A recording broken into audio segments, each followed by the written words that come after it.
May I come in, sir? Come in, please. Good afternoon, sir. Good afternoon, sir. Please have a seat. Thank you, sir. So first of all, introduce yourself.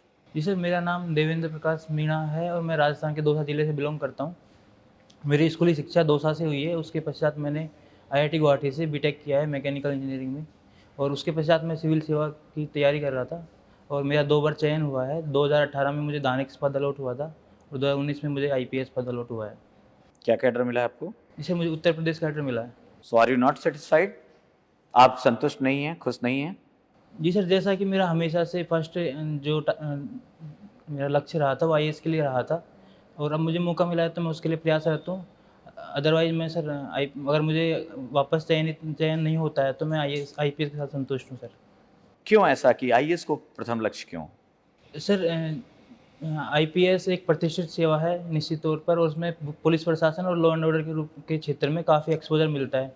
किंतु जब IAS की बात की जाएगी तो sir IAS में जो diversity है, जो जिला स्तर पर डीएम के रूप में विभिन्न डिपार्टमेंट को हेड करने का मौका मिलता है, और सर एक जॉइंट सेक्रेटरी के रूप में सर पॉलिसी मेकिंग के स्तर पर जो अपॉर्चुनिटी है वो आईएएस के पास ज़्यादा है आईपीएस की तुलना में। तो इसकी सर जो डाइवर्सिटी है वो मुझे हमेशा से आकर्षित करता अच्छा, इस देश की समस्याओं को 70-72 साल की आज़ादी के बाद देखने के बाद बहुत सारी ऐसी रिसर्च रिपोर्ट आई और कुछ लिटरेचर और कुछ ऐसे विद्वानों का कहना है कि इस देश की समस्या में जो सबसे बड़ी संस्था रिस्पॉन्सिबल उसका नाम है आईएएस, और बोलते हैं कि आईएएस का full form Indian administrative services की जगह आई एम सॉरी कर देना चाहिए। बिकॉज ऑफ देम पॉलिसी सारी अच्छी बनी। आप जितनी भी पॉलिसी देखिए गवर्नमेंट जो बनाती है, इम्प्लीमेंटेशन मेन जो बैकबोन है वो ब्यूरोक्रेसी है, वो वहाँ तक नहीं पहुँचा। हम भूख मिटाते रह गए, हम गरीबी मिटाते रह गए। हम मंगल पे तो पहुँच गए क्योंकि वो एक दूसरी संस्था थी, वो स्पेशलिस्ट थे और उन्होंने नासा और मिलकर इसरो कहाँ से कहाँ पहुँचा। लेकिन हमारा एडमिनिस्ट्रेटिव सिस्टम लगभग फेल्योर है और इसे आई एम सॉरी कहना चाहिए। What is your take on this? Sir मेरा व्यक्तिगत मानना यह है कि जब भारत आज़ाद हुआ था तब भारत में लगभग 2 तिहाई से ज़्यादा आबादी गरीबी के नीचे थी, और इसके अलावा काफ़ी सारी समस्याएं थी। हमारे पास इंफ्रास्ट्रक्चर नहीं था और हर फील्ड में हम पिछड़ रहे थे। तो भारतीय प्रशासनिक सेवा ने निरंतर अपने जो हमारे पास सीमित संसाधन थे उनका ऑप्टिमम यूटिलाइजेशन करते हुए हमको यहाँ तक पहुँचाया है। हाँ, निश्चित रूप से सर कुछ कमियाँ रही हैं, जैसे कि करप्शन एक सबसे बड़ी समस्या रही है। इसके अलावा राजनीतिक हस्तक्षेप की समस्या रही है। तो अगर इन समस्याओं को दूर कर दे तो सर भारतीय प्रशासनिक सेवा जो हमारे लक्ष्य थे स्वतंत्रता के टाइम पे उनको प्राप्त करने में एकदम पूरी तरह सफल रहेगी। तो थोड़े हमको इस संस्था को करप्ट कहने के बजाय इसमें सुधार के लिए प्रयास करने चाहिए सर। लेकिन अगर हम एक आइडिया लें, आप आईपीएस हैं और आप जब अभी देख रहे होंगे तो कई जगह कमिश्नरेट क्षेत्र होता है, और मैंने कई बच्चों को देखा है जब वो प्रेफरेंस जब भरते हैं तो आईएएस में तो बाकी जगह नीचे रखते हैं, लेकिन कमिश्नरेट क्षेत्र होने के कारण जैसे महाराष्ट्र है, मुंबई को देखते हुए या दिल्ली को देखते हुए अब कैडर वो ऊपर भर देते हैं। ऐसा क्या अंतर हो जाता है कि कमिश्नरेट क्षेत्र में आईपीएस की पावर बढ़ जाती है? सर कमिश्नरेट सिस्टम में सर जो एग्जीक्यूटिव मजिस्ट्रेट की पावर है वो आईपीएस को मिल जाती है। तो यही एक थोड़ा डिफरेंस होता है कि जो हायरार्की में जो आईएएस थोड़ा सा कभी कभी लाल फीताशाही की दिक्कत आती है वो वहाँ पे नहीं आती है। कौन कौन से क्षेत्र बढ़े एग्जीक्यूटिव मजिस्ट्रेट के रूप में? आप चूंकि आप पोस्ट पे हैं, मैं जानना चाहूँगा कौन से सेक्शन किसके तहत आपको क्या क्या मिलेगा? सर एक्चुअली अभी तो मैंने ज्वाइन नहीं किया तो मुझे ज़्यादा डिटेल में नहीं पता है, किंतु जैसे आर्म्स एक्ट का है, एक सीआरपीसी की धारा 144 लगाने का है, तो इस तरह के कुछ क्षेत्रों में स्वतंत्रता मिल जाती है सर। सीआरपीसी 144, उसके अलावा भी बहुत वो पूरा उठाकर अगर आप देखें 139 से लेकर और 145 तक वो सब बढ़ जाता है। तो जानते हैं ये सब क्या है? सॉरी सर, अभी मैं पुलिस प्रशासन में एंट्री नहीं ली है तो सर मुझे ज़्यादा जानकारी और नहीं जाना भी नहीं आपने? है। जी सर। अच्छा, अभी जैसे आपने बताया कि ब्यूरोक्रेसी, तो ब्यूरोक्रेसी पे तो आपने बोला कि उस पर प्रेशर रहता है पॉलिटिकल। जी सर।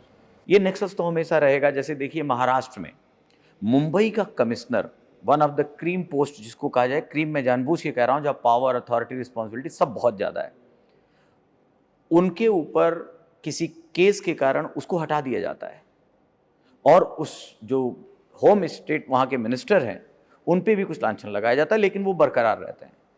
और ऐसा पोस्ट पे रहने वाला आदमी जब अपने आप को नहीं बचा पाया और उसने बताया कि क्या क्या वहाँ दिक्कतें थी। अगर मान लीजिए ऐसी कोई सिचुएशन होती है, आप कहीं पे कमिश्नर के तौर पे ही काम कर रहे हैं, आप यूपी कैडर में मान लीजिए नोएडा में आप पोस्टेड हैं, और नोएडा कमिश्नर होने के नाते आप सेम सिचुएशन से, चूंकि वो भी बहुत बढ़िया आपका बिजनेस सेंटर है, कमर्शियल सेंटर है नोएडा, और कई तरह की दिक्कतें, होम मिनिस्टर आपसे कह रहा है नहीं आपको ये करना पड़ेगा और आप जानते हैं कि ये गलत है, और आप ये भी जानते हैं कि किसी न किसी तरह पॉलिटिशियन आपको ट्रैप कर लेंगे। आप इस सिचुएशन को कैसे हैंडल करेंगे?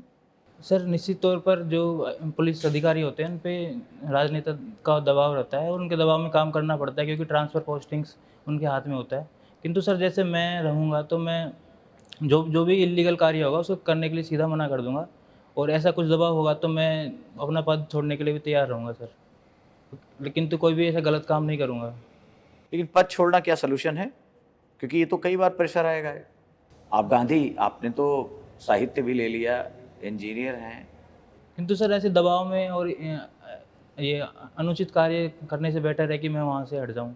अच्छा, एक चीज़ और आ रही है कि जो युवा हैं वो अब इस अप्रोच से आ रहे हैं, चूँकि देखिए आप भी आईआईटी गुवाहाटी से इंजीनियर हैं, आपके पास अल्टरनेटिव ऐसा नहीं है कि आपके पास केवल यही था। हमने देखा कि बीच में कुछ 90 के डिकेड में जो आईएएस था उसको यूएस जाना या फिर यूरोप जाना बहुत अच्छा लगता था कोर्स करने, या फिर उसके बाद बस जाता था। अभी पॉलिटिक्स एक बड़ा अच्छा क्षेत्र बन रहा है। बहुत अच्छे-अच्छे यूथ आईएएस छोड़कर और वो पॉलिटिक्स में आ रहे हैं। एक तो कमिश्नर रायपुर था 2005 या 6 बैच का आईएएस, उसने पॉलिटिक्स ज्वाइन कर ली। फिर कश्मीर वाला जो टॉपर था 2010 बैच का, उसका तो आपको एपिसोड याद होगा। और जब ऐसे दबाव पड़ें, क्यों ना हम उसी क्षेत्र को पहले से चुन लें और ज़्यादा मेजर रिफॉर्म कर पाएँ, चूँकि आप जैसा ऑनेस्ट आदमी भी हमें चाहिए। अगर आप जैसा आदमी पॉलिटिशियन और खुद मिनिस्टर बनेगा तो ये सारी संभावनाएं भी हो जाएंगी। आपने कभी नहीं सोचा पॉलिटिक्स को एज ए कैरियर और बेहतर करने के लिए? जी सर, निश्चित रूप से आज के हमारे देश की ज़रूरत भी है कि युवा लोग राजनीति में जाएँ, क्योंकि युवाओं का जोश, जो हमारे माननीय प्रधानमंत्री जी कहते भी हैं कि युवा शक्ति भारत को परिवर्तन के लिए आवश्यक है। किंतु सर मैंने निजी तौर पर राजनीति ज्वाइन करने का इसलिए नहीं सोचा, क्योंकि वर्तमान जो हमारी राजनीति है उसमें सर एक किसी बड़े फैमिली से संबंधित होना ज़रूरी है, क्योंकि राजनीति में आंतरिक लोकतंत्र नहीं है। वहाँ पे ऐसे लोगों को बहुत कम मौका मिलता है जो डायरेक्टली या किसी मध्य वर्ग या निम्न वर्ग से बिलोंग करते हो, किसी राजनीतिक फैमिली से संबंधित होते हैं, उनको मौका मिलता है। और एक ये आईएएस आईपीएस इस तरह की प्रतिष्ठित सेवा के बाद में उनको मौका मिल जाता है। जैसे अभी हमारे माननीय रेल मंत्री जी हैं और विदेश मंत्री जी हैं।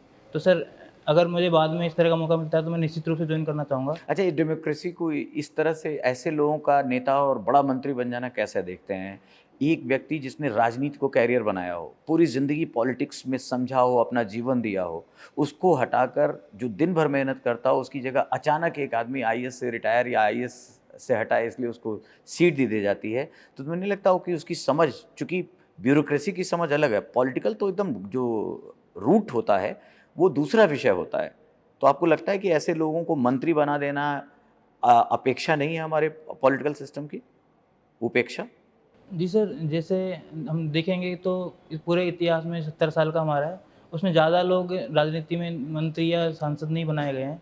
क्योंकि सर कुछ लोगों की, जैसे हमारे विदेश मंत्री हैं जयशंकर, उनकी सर विदेश नीति में कूटनीति में काफ़ी अच्छी पकड़ है। उन्होंने जो भारत और चीन के बीच में जो विवाद हुआ था उनको सुलझाने में काफ़ी महत्वपूर्ण भूमिका निभाई थी, इसलिए उनको सर विदेश मंत्री का दर्जा दिया गया। इसी तरह जो हमारे रेल मंत्री है और संचार मंत्री है अश्विनी वैष्णव जी, उनकी सर उनका जो बैकग्राउंड देखेंगे तो हम काफ़ी उनको नॉलेज है इस फील्ड की, तो इसलिए उनको बनाया गया है। तो मेरे हिसाब से इस तरह की जो मल्टी डायमेंशनल नॉलेज रखने वाले लोगों को मौका दिया जाना चाहिए, क्या हम ताकि ये कह सकते हैं कि इससे जो डेमोक्रेसी में माना जाता था कि मेरिटोक्रेसी का अभाव होता है, वो दूर हो सकता है ऐसे? हाँ सर, निश्चित रूप से। अच्छा, डेमोक्रेसी पे आरोप है कि यहाँ पे सर गिना करते हैं, तौला नहीं करते हैं। इकबाल साहब, अल्मा इकबाल साहब का एक शेर है कि जमहूरियत वो तर्ज हुकूमत है जहाँ सर गिना करते हैं, तौला नहीं करते। क्या मतलब है इसका? साहित्य के विद्यार्थी, आपने हिंदी साहित्य ले लिया, और आप मानते हैं क्या इंडियन डेमोक्रेसी में ये कहीं ना कहीं सही है? सर जहाँ तक मैं इसका मतलब समझ पा रहा हूँ, मेरे हिसाब से राजनीति में संख्या बल को ज़्यादा महत्व दिया जाता है, ना कि जो उसकी क्वालिटी है या उस चीज़ को। करेक्ट। और एक बड़ा अच्छा पॉलिटिकल साइंस और पॉलिटिकल डिबेट है कि डेमोक्रेसी में मेरिटोक्रेसी का अभाव होता है, खासकर पार्लियामेंट्री डेमोक्रेसी में। इस पे क्या कहना चाहेंगे आप? और भारतीय, हम सीधा बोल रहे हैं, अपनी भारतीय संसदीय व्यवस्था लोकतंत्र की जो है उसमें गुणवत्ता का अभाव होता है, सर गुणवत्ता अगर शिक्षा से ही दिखेंगे तो निश्चित रूप से कमी भी दिखेगी, लेकिन सर गुणवत्ता को केवल शिक्षा के आधार पर तोलना मेरे हिसाब से एक तरफ़ा होगा। Very good. उसमें उसके अनुभवों को भी शामिल किया इस जाना दौर का चाहिए। मेरा लास्ट क्वेश्चन अभी, फिर मैं पास करूंगा। अभी टू चाइल्ड पॉलिसी को लेकर बहुत चर्चा है। जहां आपका कैडर है वहां के सीएम ने एक बना दिया है बिल, और वो अप्रिशिएट कुछ लोगों ने किया, कुछ लोगों ने क्रिटिसाइज किया है। और आपका नेबरिंग स्टेट है बिहार, वहां के सीएम ने कहा कि इस तरह की चीज लाने से अच्छा मैं फीमेल लिटरेसी को बढ़ावा देता हूं, हम इस तरह से आएंगे, हम टू चाइल्ड पॉलिसी को नहीं लेके जाएंगे। लेकिन बड़ी सारी रिपोर्ट आ रही है, और भारत की सारी स्थितियों को देखते हुए मैं विद डेटा आपसे जानना चाहूँगा कि आप इंडिया में टू चाइल्ड पॉलिसी पर एक कानून देखना चाहते हैं या नहीं? हाँ तो क्यों, ना तो क्यों नहीं? सर जैसा कि उत्तर प्रदेश में अभी ड्राफ्ट पॉलिसी लेके आए हैं और उसमें जो लोग उसका पालन नहीं करेंगे उनको काफ़ी सारी सरकारी योजनाओं से बाहर कर दिया जाएगा। तो सर मेरा व्यक्तिगत मानना है कि इस तरह के स्ट्रिक्ट कानून लाने के बजाय स्वास्थ्य सेवाओं को बढ़ावा दिया जाना चाहिए, शिक्षा को बढ़ावा दिया जाना चाहिए, महिला सशक्तिकरण को बढ़ावा दिया जाना चाहिए। जैसे सर कोई व्यक्ति 2 से ज़्यादा बच्चे तभी पैदा करेगा जब उसके पास या तो गरीब होगा, तो जो मार्क्स का सिद्धांत कहता है कि जितने हाथ होंगे उतना ही रोज़गार होगा, या फिर उसको ये लगेगा कि स्वास्थ्य सेवाएँ अच्छी नहीं है तो उनमें से कम ही लोग ज़िंदा बचेंगे। तो इस तरह के अगर हम स्वास्थ्य, शिक्षा, रोज़गार इन चीज़ों पे बल देंगे तो सर ये मान लीजिए हम 2 अरब हो गए, फिर कैसे होगा? आप एक छोटी सी बात को मैं जो आपसे जानना चाहता हूँ वो ये कि पहला विश्व का देश है जिसने पॉपुलेशन पॉलिसी लाई, उसके बाद भी देखिए, और अवेयरनेस हम 50 से ही ला रहे हैं। हेल्थ सेक्टर पे बहुत सारे काम कर रहे हैं, कोरोना में बहुत सारी बातें और हुई, हमने सीखा भी हेल्थ सेक्टर में। लेकिन ये कब तक करते रहेंगे, और क्या रिसोर्स और पॉपुलेशन का जो गैप है और जो स्थिति है, अगर उसको देखते हुए हमने तुरंत एक्शन नहीं लिया तो आने वाले समय में चाइना का आपको पता होगा कि अभी हम एक तरफ ये तो टीएफआर की बात करते हैं, लेकिन आपने ग्रोथ रेट देखी है? अगर पॉपुलेशन ग्रोथ रेट पे कंट्रोल अगर इस तरह से नहीं होगा तो हम सही में बहुत बुरी स्थिति में हो जाएंगे। परसों के द हिंदू में एक बहुत बड़ा लेख आया इसको लेकर। मैं यही जानना चाहता हूं कि हम डरते क्यों हैं, क्यों टू चाइल्ड पॉलिसी नहीं होनी चाहिए? सर जैसा कि भारत की टीएफआर अभी 2.2 है और हमारा टारगेट 2.1 है, तो इसमें ज़्यादा अंतर नहीं है। और जैसे साउथ के जो स्टेट्स हैं जहाँ एजुकेशन अच्छी है, हेल्थ फैसिलिटी अच्छी है, वहाँ पे सर 1 से भी 2 से भी कम है टीएफआर।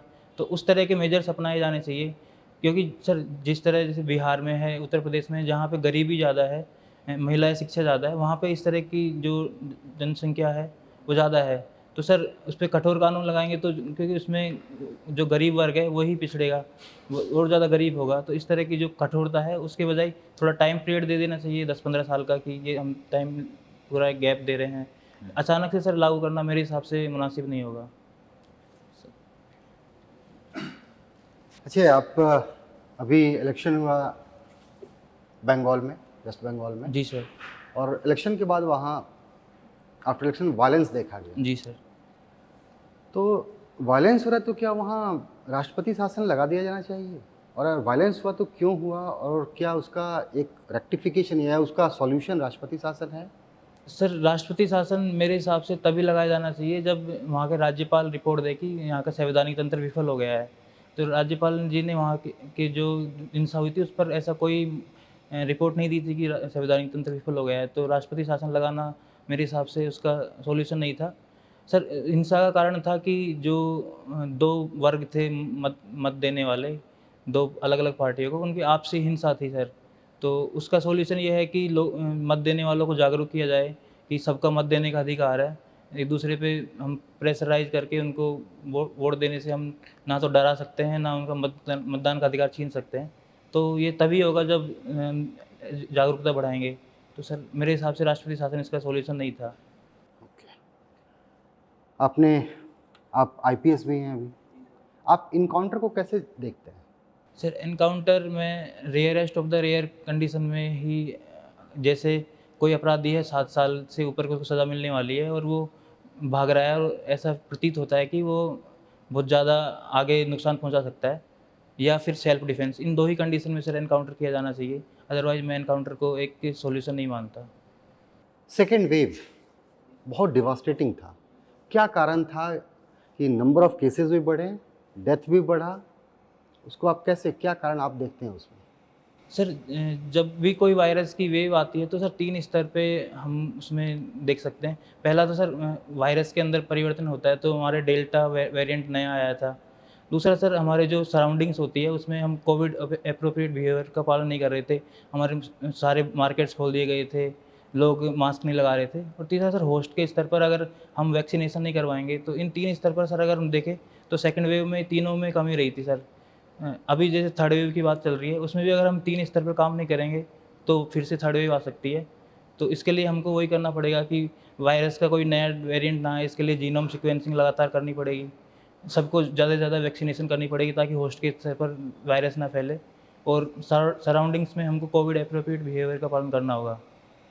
और सर सेकंड वेव में सर हमारा जो हेल्थ इंफ्रास्ट्रक्चर है, वो भी चरमरा गया था, ऑक्सीजन की कमी आ गई थी, तो इसलिए सर काफ़ी सारी डेथ हो गई लेकिन थी। सरकार तो करेगी, ऑक्सीजन से कोई डेथ नहीं हुई। सर राज्यों से डाटा मांगा गया था, राज्यों ने जो डेथ सर्टिफिकेट था उसमें केवल लिखा कोविड से डेथ हुई है, ऑक्सीजन कमी की डेथ नहीं दिखाया। तो सर आंकड़ों के स्तर पर ऐसा कह सकते हैं कि ऑक्सीजन कमी से डेथ नहीं हुई है, किंतु जैसे मीडिया रिपोर्ट्स में आया था या अस्पताल प्रबंधन ने कहा था, तो उस आधार पर हम देख सकते हैं कि ऑक्सीजन की कमी से डेथ हुई थी। अच्छा, एक चीज़ देखा गया है कि जब हम देखते हैं साउथ इंडिया और नॉर्थ इंडिया के बाद, तो साउथ इंडिया में देखा जा रहा है कि जो आईआईटियंस हैं या फिर एमआईटी से किए हुए हैं, वो एग्रीकल्चर फील्ड में बहुत जा रहे हैं आजकल। वहीं जब नॉर्थ इंडिया के आईआईटियंस की बात देखते हैं, तो इस तरह का कोई रिपोर्ट नहीं है और इस तरह का कोई न्यूज़ नहीं आता है कि हाँ, एक आईआईटियन है जिसने क्या किया, अपना जॉब छोड़ करके अपने आप को फुली डिवोटेड कर दिया एग्रीकल्चर के पीछे। ऐसा क्या कारण है? सर मेरा अगर इस पे मेरा व्यू पॉइंट ये है कि साउथ में सर जो एजुकेशन है वो नॉर्थ की तुलना में ज़्यादा है, एजुकेशन जो स्तर है, और वहाँ की जो गवर्नमेंट है वो स्टार्टअप को सपोर्ट कर रही है। इसके अलावा सर वहाँ की जो सोसाइटी है उसमें स्टार्टअप को लेके स्टार्टअप के एग्रीकल्चर की बात कर रहे हैं, क्योंकि नंबर ऑफ जो आईटीएंस हैं in agriculture in of south India, वहाँ देख रहे हैं कि जो आईटीएंस का जो नंबर, चाहे एमआईटी का, अभी रिसेंटली 2 दिन पहले आया कि अमेरिका में 17 साल से रह रहे थे, फैमिली आ करके यहाँ अपने आप को फुली अपना जो भी सेविंग्स था उसको इन्वेस्ट किया and they are totally dedicated towards agriculture, अपने आप को पूरा समर्पित कर दिया। ऐसा नॉर्थ इंडिया में क्यों नहीं देखा जाता? सर मेरा इस पे व्यक्तिगत मत तो यही होगा कि नॉर्थ इंडिया में सर हमारी सोसाइटी, जो सोसाइटी का परसेप्शन है वो ऐसा है कि अगर कोई भी व्यक्ति, जो लड़का है, वो आईआईटी से अगर ग्रेजुएट किया है तो उसके ऊपर सर बहुत सारी जिम्मेदारी होती है कि तुम्हारे को इसी फील्ड में जाना है। जैसे सर मेरा खुद का भी ये था कि मेरा कोचिंग में पढ़ाने का मन था, घर वालों ने बोला कि नहीं, तो जो सोसाइटी का परसेप्शन है सर वो एक बड़ा रीज़न है इसके लिए। साउथ में सर सोसाइटी का परसेप्शन ऐसा नहीं है, तो वहाँ पे स्वतंत्रता है लोगों को। क्या फ़र्क है इन वहाँ की सोसाइटी और यहाँ की सोसाइटी में, नॉर्थ इंडिया और साउथ इंडिया की सोसाइटी में? सर इसके बारे में ज़्यादा डिटेल में तो मुझे नहीं पता, बट एजुकेशन का मैं मान सकता हूँ सर, उनका एक्सपोजर थोड़ा ज़्यादा है शिक्षा के क्षेत्र में, यहाँ पे सर उतना नहीं है। बड़े बड़े यूनिवर्सिटी तो नॉर्थ में खुले, वहाँ तो बाद में गए। सॉरी सर, मुझे एग्जैक्ट रीज़न नहीं पता सर इसका। ओके, पॉलिटिकल सिस्टम में क्या डिफरेंसेस हैं नॉर्थ और साउथ के? सर पॉलिटिकल सिस्टम में यहाँ पे क्षेत्रीय पार्टियाँ कम है नॉर्थ में, वहाँ पे सर क्षेत्रीय पार्टी का उभार अच्छा है, और युवा नेता ज़्यादा हैं सर वहाँ पे, तो युवाओं को सपोर्ट करते हैं। 70 साल 80 साल के तो चीफ मिनिस्टर हैं वहाँ। कर्नाटका केरला के देख लेते तो। आंध्र प्रदेश में देखे या इधर कर्नाटका में देखे तो सर युवाओं को प्रमोट किया जा रहा है। फार एक्ट इस पॉलिसी, ये क्या है? Sorry sir. अभी पॉपुलेशन कंट्रोल पे बहुत बात चल रही है। अभी असम गवर्नमेंट ने पहली बार ही किया। क्या आपको लगता है कि भारत में पॉपुलेशन कंट्रोल को एक मेजर पॉलिसी के रूप में अडॉप्ट करना चाहिए? सर निश्चित रूप से, जैसे हमारी जनसंख्या बढ़ रही है और कुछ ही वर्षों में हम चीन को पिछाड़ के विश्व की नंबर 1 जनसंख्या वाला देश बन जाएंगे, तो उस आधार पे सर हम कह सकते हैं कि हमको जनसंख्या पे नियंत्रण करने की ज़रूरत है, क्योंकि हमारे संसाधन भी सीमित है। और भविष्य में सर ये जो आज की जनसंख्या अभी कंट्रोल नहीं की, तो एक जो डेमोग्राफिक डिविडेंड की स्थिति है वो डेमोग्राफिक डिजास्टर में बदल जाएगी।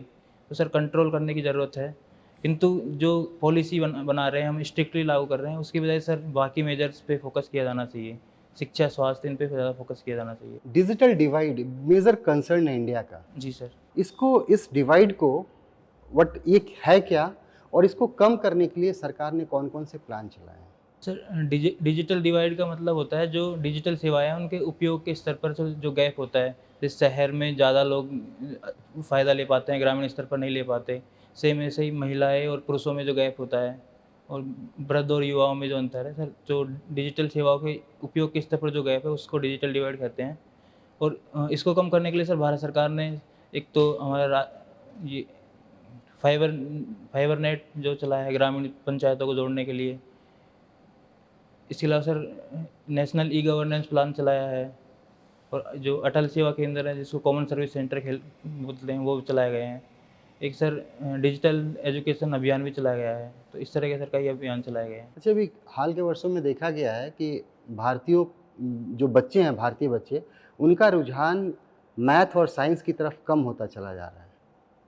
ऐसा क्यों हो रहा है और सरकार इसको बढ़ाने के लिए क्या क्या प्रोजेक्ट लेके आई है?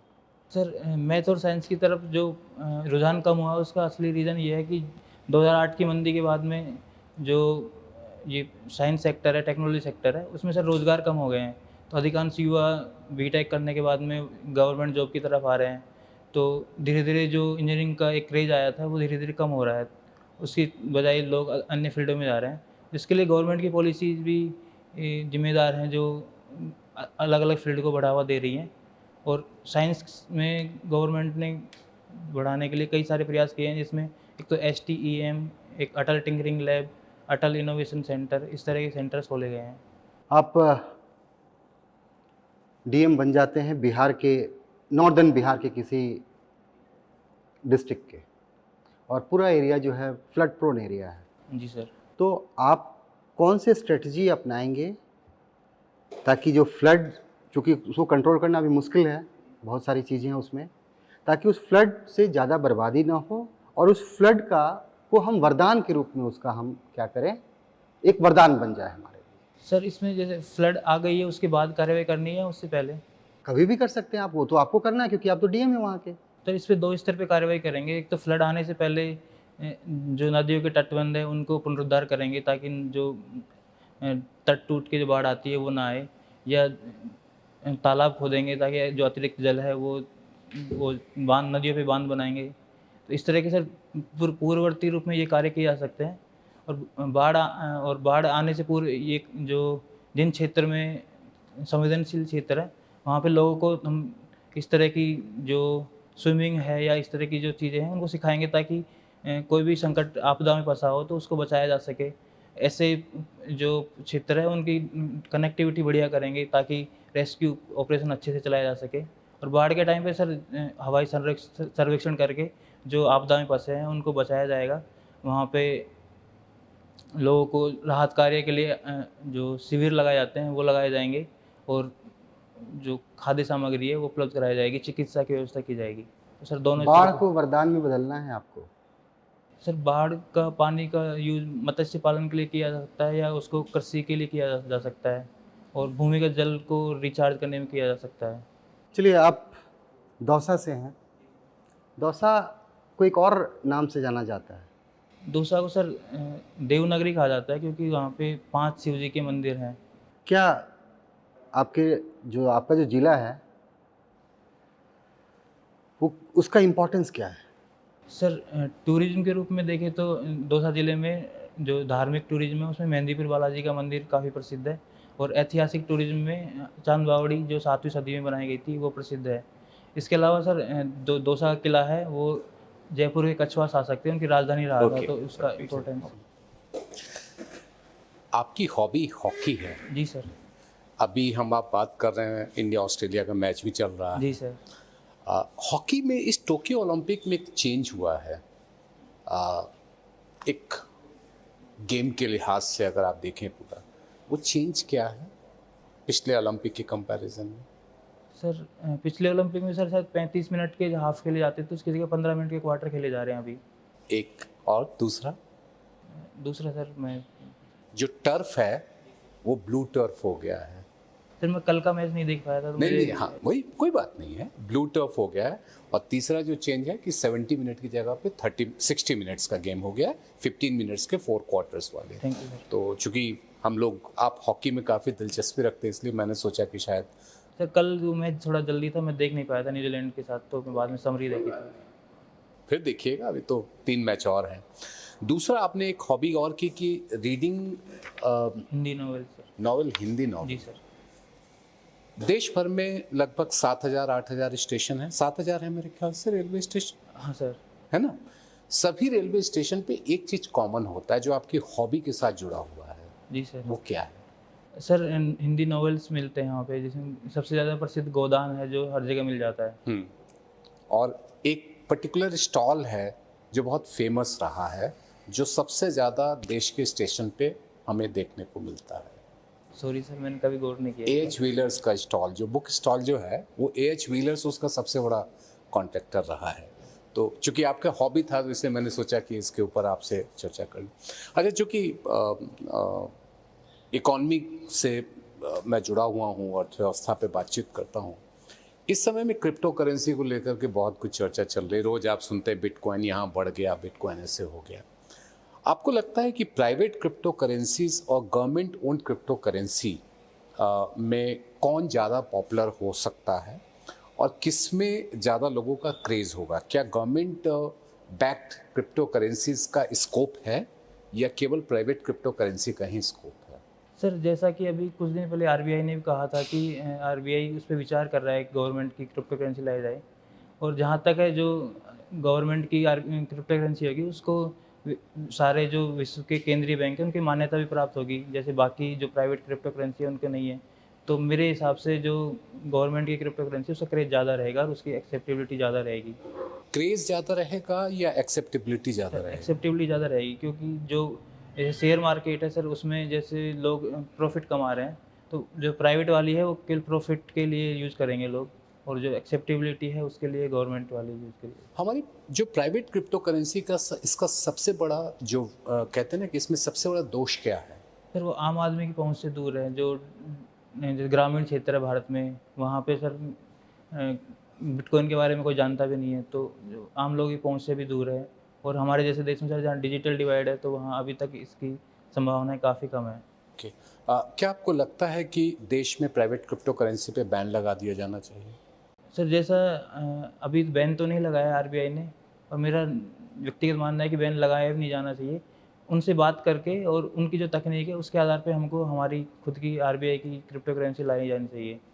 सर जो बिटकॉइन है उसमें सर एक सीमितता है उनकी, कुछ लाख में वो फिक्स है उनका, तो उसके आधार पे हमको, क्योंकि हमारी जो गवर्नमेंट की आएगी उसको हमको सब तक पहुंचाना पड़ेगा, तो हमको तकनीकी स्तर पर उनकी सहायता ले लेनी चाहिए बैन करने के बजाय। और फिएट करेंसी का कंसेप्ट से आप वाकिफ़ हैं? Sorry sir. ओके, कोई बात नहीं। जो आपने गवर्नमेंट बैक क्रिप्टो करेंसी की बात की, इसके लिए टर्म यूज़ किया जाता है, वो आपने चूँकि आरबीआई का भी जिक्र किया कि 2 दिन पहले ही आरबीआई ने, वो टर्म क्या है और उसके बारे में आपकी क्या जानकारी है? Sorry sir. नहीं है, कोई बात नहीं। चूँकि इकॉनमी का एक और इशू इस समय में जो सबसे ज़्यादा चर्चा में हुआ है एग्रीकल्चर को लेकर के है, और फार्म लॉज को लेकर के हर किसी के अपने अपने ओपिनियन है। आपके हिसाब से सरकार इस पे ज़्यादा ज़िद ले रही है या किसान संगठन ज़िद ले रहे हैं? सर निश्चित रूप से सर जो सबसे बड़ी मिसअंडरस्टैंडिंग हुई है वो इसको अध्यादेश के द्वारा लाया गया था, तो किसानों से जो संगठनों से बातचीत की जानी चाहिए थी लाने से पहले, वो बातचीत हो नहीं पाई है, और किसानों में जो एक डर है लेकिन अध्यादेश तो अब कानून में, अब तो बिल के बाद जब कानून बन गया। लेकिन सर जो डर था वो उनको, किसानों में ये डर बैठ गया है कि जल्दीबाजी में लाया गया है तो कुछ तो गड़बड़ हो सकती है इनमें। तो सर जो हाइपोथेटिकल उनमें जो डर है उसको दूर करने के लिए बैठ के वार्ता करनी चाहिए, और जो जिन आधार पर किसान सर जो विरोध कर रहे हैं, जैसे एमएसपी की मांग को लेकर उनका डर है, तो इनकी सर गारंटी दे देनी चाहिए कि हम एमएसपी ख़त्म नहीं करेंगे। तो क्योंकि किसान इसी चीज़ से डर रहे हैं कि प्राइवेट सेक्टर्स का मोनोपोली हो जाएगी। तो लेकिन जब अभी एमएसपी बढ़ाया गया खरीफ फसलों का, तो फिर इसके बाद भी क्या इस डर की कोई जगह बनती है आपके हिसाब से? सर किसानों का जो डर है वो है कि जैसे अभी उनको अधिक दाम के लिए प्राइवेट मार्केट में हो जाएंगे, तो धीरे धीरे एपीएमसी ख़त्म हो जाएगी। एपीएमसी ख़त्म हो जाएगी तो एमएसपी मिलना बंद हो जाएगा, तो उनका ये डर है सर। तो इस डर को दूर करने के लिए उनको गारंटी दी जानी चाहिए। तो कानून में अगर गारंटी दे दी जाए, कानून तो ये भी कहता है कि आपको हत्या नहीं करनी चाहिए, अगर हत्या करेंगे तो दफ़ा 302 के तहत आपके खिलाफ कार्रवाई होगी, लेकिन हत्या तो रुकी नहीं। बलात्कार के खिलाफ भी कहा गया कि आप करेंगे तो आपके इस दफ़ा के तहत आपके खिलाफ कार्रवाई होगी। अगर कानून में कह दिया जाएगा कि एमएसपी आपको दिया जाएगा और एमएसपी नहीं दिया गया, तो क्या कानून में लिख देने से चीज़ें संभल जाएंगी, बदल जाएंगी? सर अगर कानून होगा तो उसके खिलाफ कोर्ट में जाया जा सकता है सरकार को लेके। लेकिन देश की जो अदालती व्यवस्था है, कहते हैं कि तारीख पे तारीख लगते जाती है। अभी करकरडुमा कोर्ट का आपको किस्सा याद है? अभी क्या हुआ है वहाँ पे दिल्ली के करकरडुमा कोर्ट में? तारीख पे तारीख लगती जा रही थी। उस व्यक्ति ने अदालत में तोड़फोड़ कर दी क्योंकि वो इतना ज़्यादा फ्रस्ट्रेट हो चुका था। तो आपको लगता है कि अदालत में जाने से आपका रास्ता बन जाएगा? समस्या तो सर है इसमें भी, बट किंतु कानून, किसान जो कानून की मांग कर रहे हैं, तो अगर कानून बना दिया जाएगा तो उनका शायद जो डर है वो खत्म हो जाएगा और वो आंदोलन वापस ले लेंगे। ओके। एपीएमसी में 2004 में एक बड़े बदलाव का मसौदा पेश किया गया जी था सर। और उसके बाद कुछ राज्यों ने उसके ऊपर अमल भी किया, जैसे महाराष्ट्र में किया गया था, लेकिन बाद में वो रोल बैक कर दिया गया। एपीएमसी के कंसेप्ट का सबसे बड़ा प्लस पॉइंट क्या है और सबसे बड़ा नेगेटिव पॉइंट क्या है?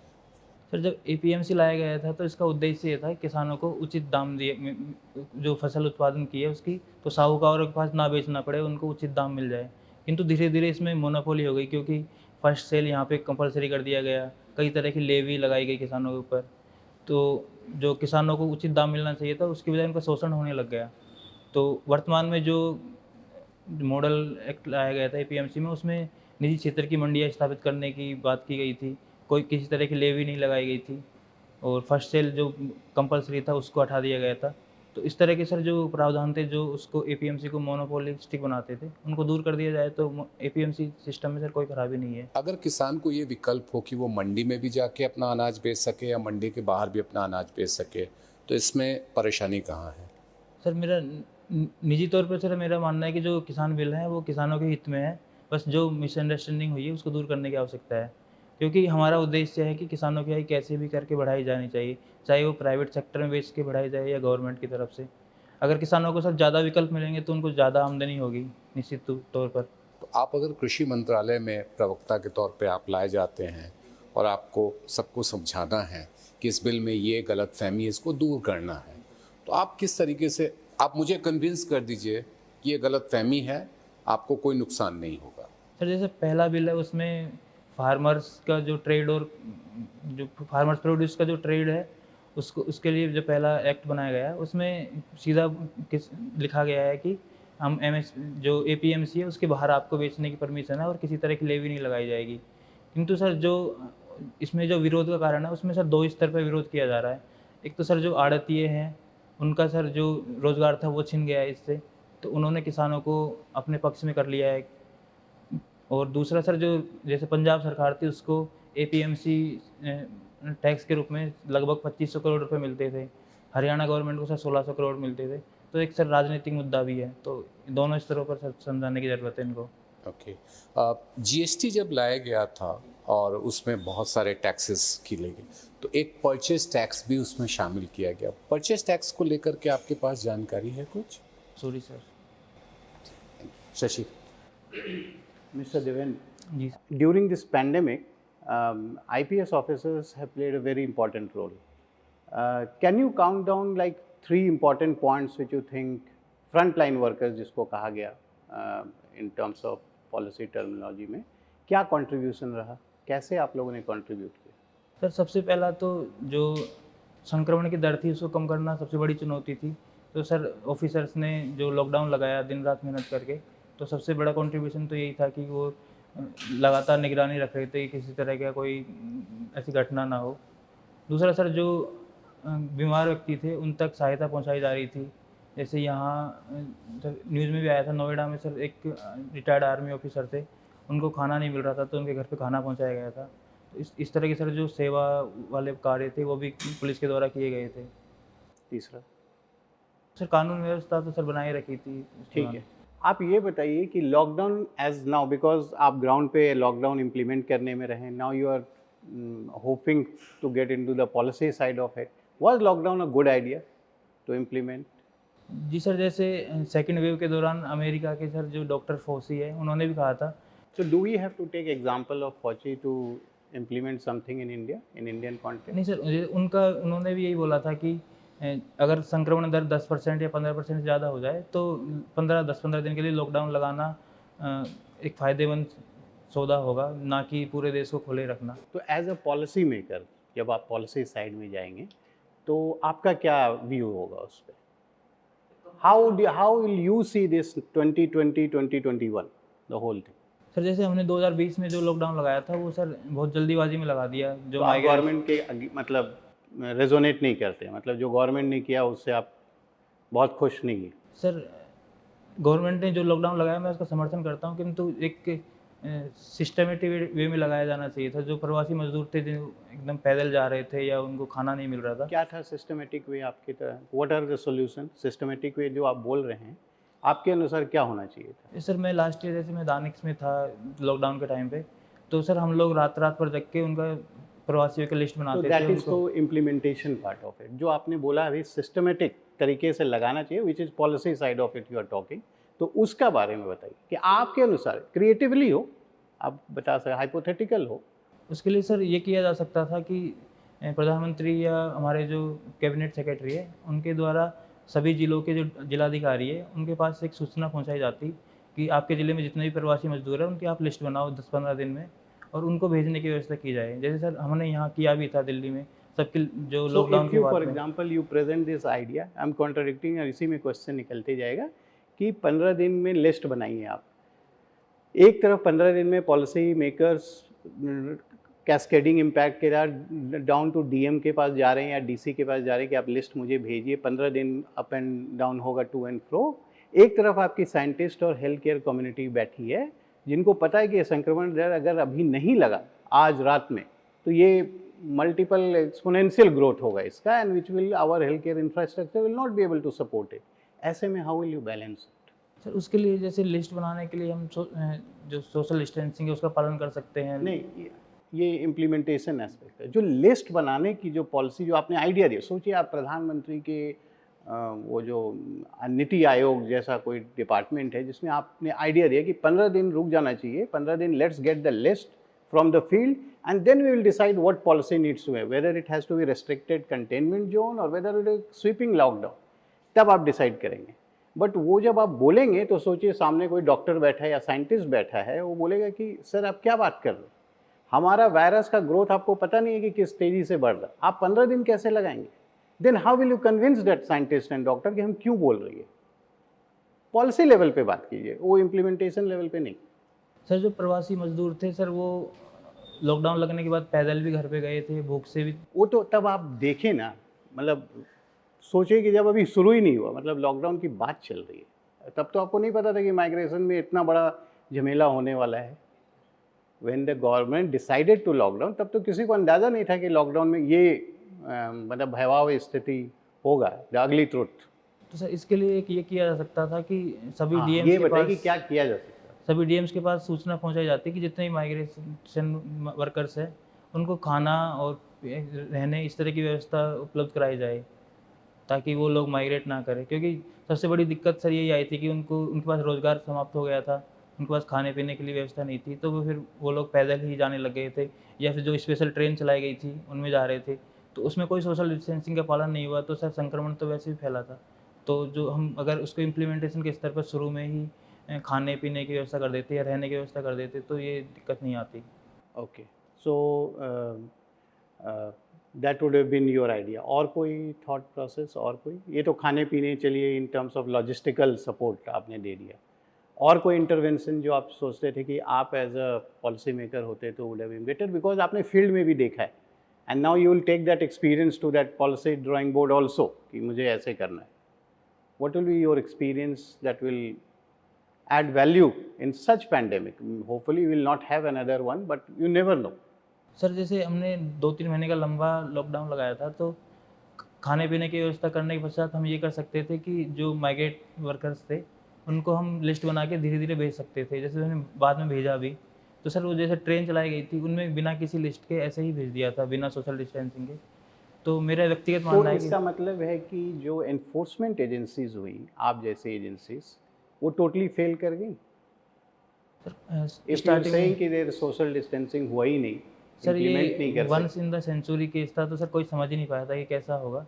तो शुरू में सर कोई समझ नहीं पाया क्या करना है, बाद में लगभग 5-6 दिन बाद जब सिचुएशन समझ में आई थी तो फिर सब कंट्रोल कर लिया गया था अच्छा, बाद do में। you how do you see political and policy coming together and to patronize large gatherings, large religious gatherings? What challenges you see as an IPS officer on the ground?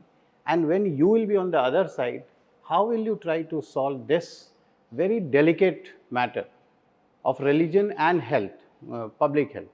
Sir व्यक्तिगत रूप से मेरा मानना है कि जो rally हो रही है या होंगी तो उससे संक्रमण फैलने का ज़्यादा खतरा रहेगा और लॉ एंड ऑर्डर की सिचुएशन भी बिगड़ेगी। तो वहाँ पे सर 2-3 चीज़ें की जा सकती हैं, जैसे सीसीटीवी कैमरा लगाए जा सकते हैं ताकि हम निगरानी रख सकें, ड्रोन सर्विलेंस किया जा सकता है। बीच-बीच में सर जो पुलिस कर्मचारी है उनको सादा वर्दी में ले जाया जा सकता है और ऐसी सिचुएशन ना हो उसके लिए हेल्थ और एम्बुलेंस, अग्निशामक यंत्र ये पहले से ही व्यवस्था रख सकते हैं। Okay. In this whole pandemic जो बहुत अच्छा कुछ आया तो वो था national education policy. Have you gone through it, मतलब आपने समझा है, पढ़ा है? उसके 5 अच्छे पॉइंट्स क्या हैं? सर उसका जो सबसे अच्छा पॉइंट है वो हमने 5 अच्छे पॉइंट्स।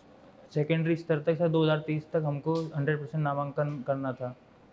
दूसरा सर जो हमारा सिस्टम था 10+2 उसकी जगह हमने उसको 5+3+3+4 में कन्वर्ट किया है और एक सर नेशनल रिसर्च प्लान बनाया गया है जो हमारे रिसर्च में जो हमारी फंडिंग भी कम रहती है और रिसर्च के क्षेत्र में हमारा कंट्रीब्यूशन भी कम रहता है उसको बढ़ावा देने के लिए ये किया गया है। एक सर जो हायर स्टडीज़ है उसमें हमारा जो नामांकन है वो अभी 26% के आसपास है, उसको बढ़ाकर 50% करने का प्रावधान किया गया है और सर जो जीडीपी का खर्च है वो लगभग 6% करने का प्रावधान किया गया है। सो एज अ पॉलिसी जिस आपका विश है on the IAS side of it जाने का, which means more you have to anticipate बहुत दूर तक, you will be the vision for nation in that context. What are the challenges for this NEP in next 10 years down the line? How will the administration manage that challenge coming out from NEP? सबसे पहली समस्या sir जो हमने secondary level पे जो 100% नामांकन की बात की है, सर नामांकन हम लोग कर भी लेंगे लेकिन सबसे जो दिक्कत है वो रिटेंशन की है क्योंकि हमारे यहाँ पे गरीबी बहुत ज़्यादा है। तो गरीबी है तो सर जैसे कोविड में सर अभी कई परिवार सर जो मोबाइल नहीं दिला पाए बच्चों को, वो शिक्षा से वंचित हो गए, तो सर इससे बाल श्रम बढ़ा है। तो एक सबसे बड़ी समस्या सर ये है कि बाल श्रम को हम कैसे कंट्रोल करेंगे। एक जो जीडीपी का खर्च है सर वो अभी 4% के आसपास सर कोविड के टाइम में सर जो बाकी जगह खर्च हमारा बढ़ गया है तो उसको उस लेवल पे पहुंचाना भी दिक्कत हो, जो एक समस्या होगी। और एक नेशनल रिसर्च प्लान सर हमने बना तो दिया है लेकिन जो हमारा रिसर्च पे सर जो फंडिंग है वो लगभग जीडीपी का 0.7% है, जबकि चीन में देखें सर तो 3% के आसपास है। तो उसको उस लेवल पे बढ़ाना एक चुनौती होगा अभी इतने कम टाइम में। आपका हिंदी लिटरेचर से जुड़ाव है, मेन ऑप्शनल है। इस बार लिटरेचर में खास क्या हुआ? लिटरेचर अवार्ड में इस बार स्पेशल क्या था? आपका सबसे बड़ा अवार्ड क्या है लिटरेचर अवार्ड में, हिंदी लिटरेचर और हमारे सर भारतीय ज्ञानपीठ पुरस्कार। उसमें स्पेशल क्या हुआ इस बार? Sorry sir. ओके, ठीक है, थैंक यू। ओके, सो आप गुवाहाटी में 4 साल रहे हैं लगभग। अभी असम और मिज़ोरम में बॉर्डर डिस्प्यूट चर्चा में है, क्या है ये डिस्प्यूट? सॉरी सर, इसकी जानकारी नहीं है सर। अच्छा, ऐसा क्यों है कि छोटी छोटी बातों पर वहाँ, जैसे आपने एक जनजाति सुनी होगी दूसरे किसी अन्य राज्य में, असम में नहीं, और वहाँ से कहीं और बसाया गया और लोग जो है नाराज हैं, तो किस जनजाति की बात कर रहा हूँ मैं? सर मैं सर वो नाम याद नहीं कर पा रहा हूँ। त्रिपुरा से सर वो कहीं पे बसाई गई है, मैं एग्जैक्टली नाम याद नहीं कर पा त्रिपुरा रहा में बसा दी गई है? त्रिपुरा से नहीं, त्रिपुरा में बसा दी गई। हूँ। जी सर, वो विस्थापित होकर 30-40 साल पहले आए थे, अब उनको वापस तीन राज्यों के। अच्छा, ऐसा क्यों होता है बहुत जल्दी? जैसे नॉर्थ ईस्ट में अगर ऐसी कोई प्रॉब्लम होती है तो बहुत तेज और बड़ा वायलेंट रिएक्शन होता है वहाँ। सर जनजातीय समुदाय वो उनमें एक आइसोलेशन की स्थिति है सर, अभी भी वो आपस में अपने अपने में आइसोलेटेड है, उनमें इंटर कनेक्शन या आपस में जो बातचीत है वो उस लेवल की नहीं है जो मुख्य धारा में है। तो सर इस बात को लेके उनमें जो कि उनमें भाषाई नरजातीय और कल्चरल कई तरह की विशेषताएं, अपनी अपनी विशिष्टता होती है। तो सर आपस में उनका जो बातचीत है वो बढ़ाई जाएगी तो जो समस्या हो रही है वो दूर हो जाएगी। अच्छा, ऐसा क्या हुआ कि नॉर्थ ईस्ट हमारा इतना इंटीग्रेटेड पार्ट था, लेकिन एक होल नेशन की भावना की कमी रही? दिल्ली में भी लोग उन्हें दूसरे नज़रिए से देखते हैं, वहाँ भी जाने पे वो लोग कुछ ऐसा बोलते हैं और वो उनमें अलगाववादी भावना रही। क्या 2 मेजर गलतियाँ रही हैं हमारी तरफ से? ऐसा क्या हुआ कि हम उसको एक इंटीग्रेटेड इंडिया के रूप में सही तरीके से नहीं ले जा पाए? सर इसके जो सबसे पहला तो सर जैसे अभी 4-5 साल पहले कौन बनेगा करोड़पति में एक क्वेश्चन पूछा था। एक नागालैंड की एक लड़की से क्वेश्चन पूछा था कि नागालैंड की राजधानी क्या है? तो उन्होंने पब्लिक ओपिनियन लेना चाहा था। तो पब्लिक ओपिनियन में सभी 100% लोगों ने बोला था कि नागालैंड की राजधानी कोहिमा है। तो अमिताभ बच्चन जी ने बोला था कि मैडम ये तो सभी जानते हैं। तो उनका आंसर था कि सर जानते सब हैं लेकिन मानते कितने हैं? सर सबसे बड़ी दिक्कत ये है कि हम लोग उनको जो एक्सेप्टेंस है वो नहीं है हमारे। हमारी जो किताबें हैं सर उनमें वहाँ के जो स्वतंत्रता सेनानी हैं उनके बारे में पढ़ाया नहीं जाता, वहाँ के कल्चर के बारे में बताया नहीं जाता। तो सर इस स्तर पे कार्य करने की ज़रूरत है। और जो हमारे यहाँ के जितने भी टूरिस्ट ये चीज़ हैं तो इनमें यहाँ से वहाँ जो एक भारत श्रेष्ठ भारत है उस तरह की योजनाएं चलाए जाने की ज़रूरत है ताकि आपस में संस्कृति का मिलन हो। अच्छा, 7 सिस्टर्स कहते हैं स्टेट को? 7 सिस्टर्स क्यों कहते हैं? ब्रदर क्यों नहीं कहते या कुछ और क्यों नहीं कहते? Sorry sir. अच्छा, लास्ट क्वेश्चन। हम जब मैप देखते हैं भारत का, तो पहला ऐसा एक देश दिखता है जिसके साथ श्रीलंका, नेबरिंग कंट्री का भी, कोई ऐसा मैप देखा है जिसमें भारत का मैप हो और उसमें श्रीलंका ना हो? लेकिन आप किसी भी अन्य देश को देखेंगे, यूरोप छोटे छोटे बटे हैं लेकिन उनका अपना मैप होता है, केवल बगल को नहीं रखते। कुछ खास कारण? Sorry sir. शायद सर जो हिंद महासागर में हमारे अंडमान निकोबार है इन सबको दिखाने के लिए, या लक्षद्वीप है सर वो श्रीलंका से नीचे तक जाते हैं उनको दिखाने के लिए किया गया। एग्जैक्ट कारण मुझे नहीं पता sir. Okay, last question from the board. चूंकि आप वर्किंग आईपीएस हैं, भले ही ज्वाइनिंग अभी अवेटेड है, कर्फ्यू, 144 और लॉकडाउन, क्या अंतर है तीनों में? सर जो लॉकडाउन होता है वो महामारी अधिनियम 1897 के तहत लगाया जाता है और कर्फ्यू सर सीआरपीसी की धारा 144 के तहत लगाया जाता है। तो कर्फ्यू में सर 5 लोग से या उससे 5 से ज़्यादा लोग इकट्ठा होते हैं तो उस पर रेस्ट्रिक्शन लगाए जाते हैं। क्योंकि महामारी में सर वो बाहर भी नहीं जा सकते, मतलब घर से जो लॉकडाउन है लॉकडाउन। 144 और कर्फ्यू में क्या? आपका आंसर में कर्फ्यू और 144 एक हो गया। सॉरी सर, जो कर्फ्यू होता है सर उसमें 5 से ज़्यादा लोग इकट्ठा होने पर रेस्ट्रिक्शन लगाया जाता है। क्योंकि जो लॉकडाउन होता है उसमें सर घर से बाहर निकलने पे पाबंदी लगा दी जाती है। तो इस मामले में लॉकडाउन थोड़ा ज़्यादा रेस्ट्रिक्ट है कर्फ्यू की तुलना में। लास्ट क्वेश्चन, आईपीएस हैं आप, जी सर। इस बार आपको आईएएस नहीं मिलता है, जी सर। अगले 5 साल बाद अपने आप को क्या देखते हैं? सर अगले 5 साल बाद सर मैं किसी ज़िले का एसएसपी अपने आप को देखता हूँ। Okay, thank you can go. Thank you sir.